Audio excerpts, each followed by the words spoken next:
જય સિયારામ જય સિયારામ જય સિયારામ તો મિત્રો સ્વાગત છે તમારું અમારા આજના વ્લોગમાં. તો આજના વ્લોગમાં અમે આવી ગયા છીએ, પાછળ દેખાય છે તમને એ જ જગ્યાએ A to Z કોમ્પ્યુટર એટલે કે કનુભાઈને ત્યાં. તો કનુભાઈને ત્યાં અમારે શું કામ હોય એ તો તમને ખબર જ હોય કે કંઈ ના હોય.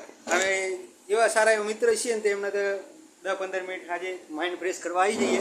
તો આજે કામમાં એવું હતું કે અમારા ભાઈ ભાવેશભાઈ રથવીએ વધારી રહ્યા હતા પાટણથી. તો એમના લેપટોપમાં SSD એનું રિનોવેશન કરાવવાનું હતું. તો SSD કાઢી અને SSD આપણે નંખાવી દીધી છે. તો જો કે સ્પીડના લીધે થઈ અને આપણે થોડું ચેન્જિંગ કરવી છે કેમ કે જીવનમાં પરિવર્તન એ મહત્ત્વનો નિર્ણય છે.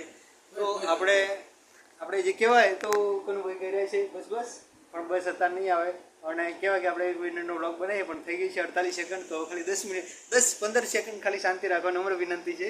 તો આપણે એવું કહેવાય છે. તો મિત્રો તમને મળીશું અલગ પ્રકારના સરસ એવા અલગ અલગ ટાઈપના અલગ અલગ બ્લોગ સાથે. તો આજના માટે જય ધન્યવાદ.